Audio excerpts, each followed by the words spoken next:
Bonjour à tous, aujourd'hui je vais vous présenter cette console. Il s'agit d'une Philips CDI 470. Donc c'est une console qui n'a pas très bien marché, qui n'est pas très courante. Donc elle fonctionne avec des disques. La console lit les backups. Donc on met un disque.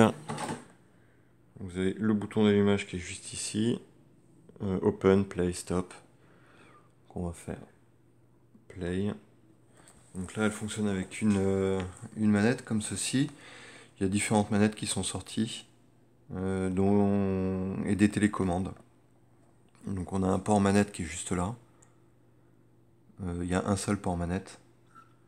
Et au niveau de la connectique, donc on a une sortie en RCA.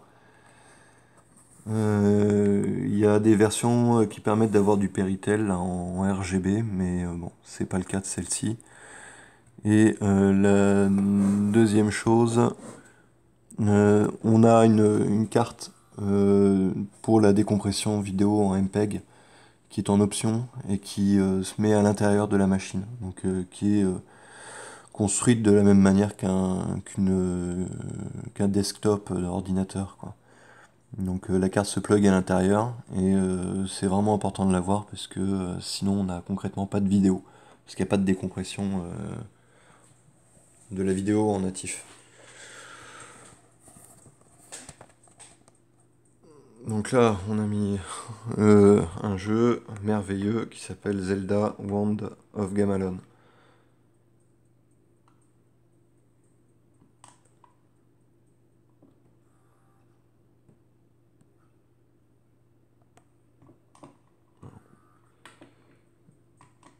Voilà, hop.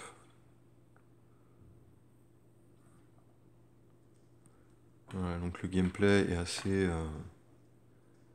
léger, on va dire.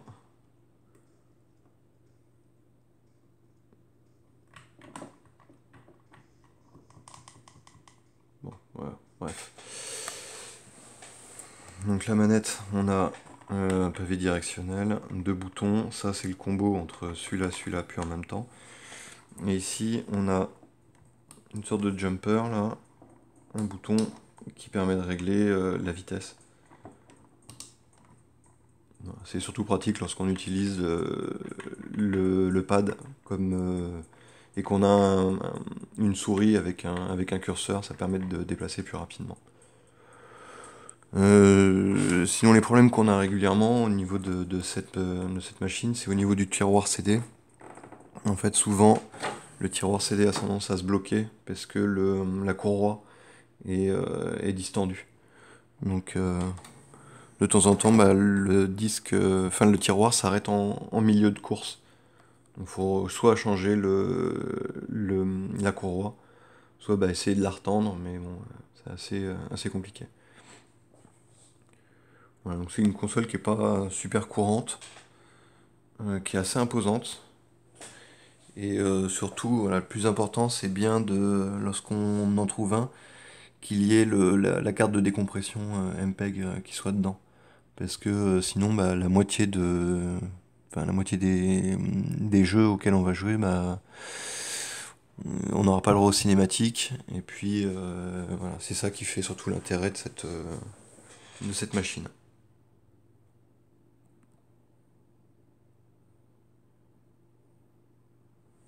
Voilà, je vous montre encore un peu. Hop. Voilà, bon, bah, sinon on peut regarder un peu les menus là. Euh, hop.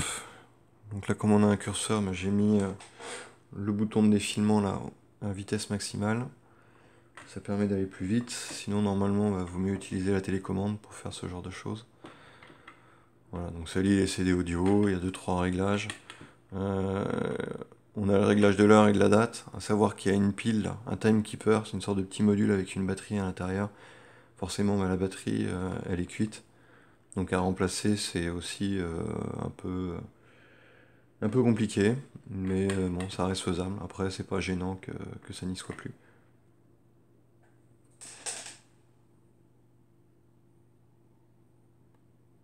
Voilà, sachant que voilà, on a le modèle qui est ici. Il y a pas mal d'autres modèles qui existent, les modèles 200. Celui-là, c'est un des plus petits. Les autres sont vraiment super imposants, ça ressemble à des magnétoscopes. Et c'est lié aussi à l'usage quand on en avait à l'époque. Ça me servait beaucoup à des démonstrateurs, à des auto-écoles, parce que la plupart des logiciels qui sont sortis dessus, c'était soit des trucs éducatifs, soit des trucs de présentation professionnelle. Ou des logiciels d'auto-école, ou d'organismes de formation, ce genre de choses.